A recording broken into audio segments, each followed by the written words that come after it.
Have you ever wondered what makes free speech so important in the world? Well, there are never-ending amount of reasons why it is, and some of which we already know, obviously. Having studied these assigned materials, I've gained a much better understanding of free speech in the First Amendment and the tremendous impact it has on us and on our lives. There are a few fundamental aspects of free speech that everyone should know.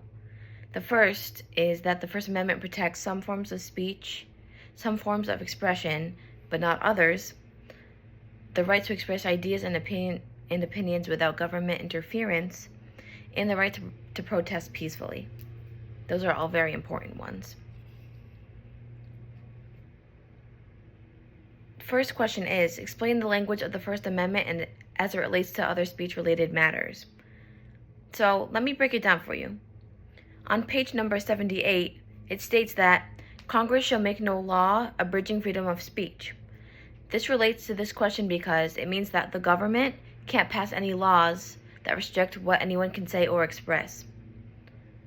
It would be very unfair, especially to all of us, because free speech is what we should be having every day and be able to express ourselves and what we stand for, what we believe in as human beings and for our country.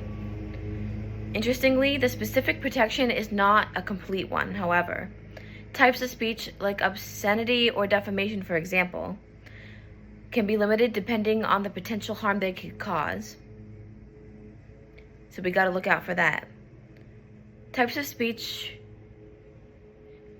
the language of the First Amendment initiates protection for freedom of speech, which means that people have the right to express their opinions and ideas without the government interfering. So they should be able to do it without being controlled or having authority taken over by someone else, for example.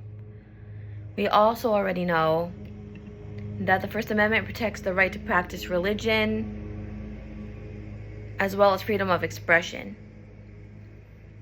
All of this is important because it sets the foundation for free speech and gives us a deeper understanding of why it's important and why we should always keep it in mind no matter what.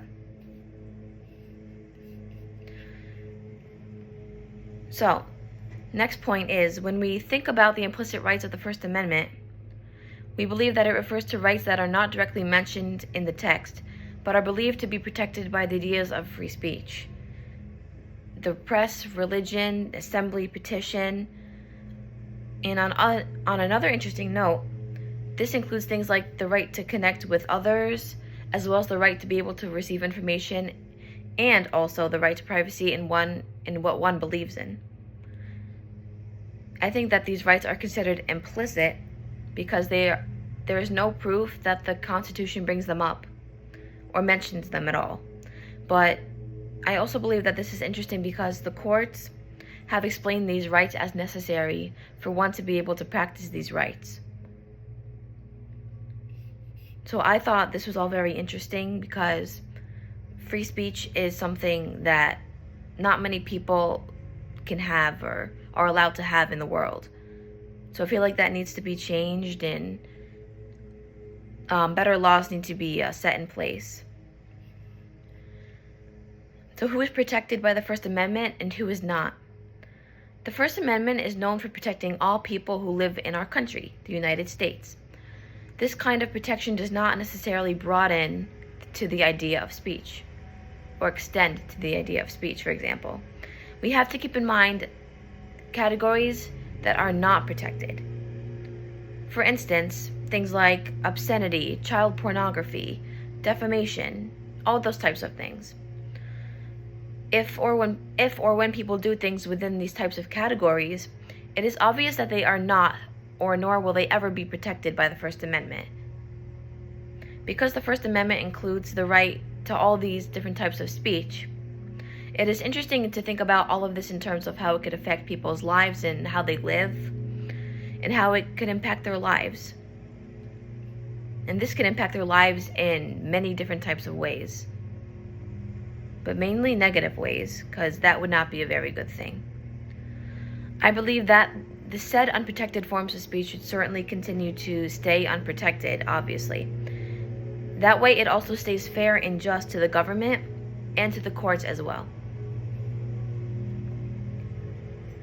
And believe me when I say freedom of speech is definitely something that not many of us are able to have, because sometimes the government is very strict and it takes control over what we do and what we say and what we're allowed to say and what we're not allowed to say.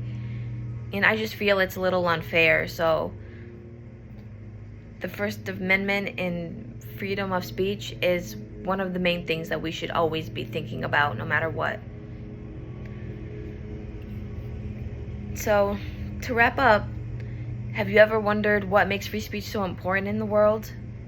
I believe that the language of the First Amendment, the implicit rights of it, and who isn't protected by it are all extremely significant, and that we should all consider having further discussions about these ideas so that we are able to have our own special understanding of why it makes the First Amendment and free speech so crucial.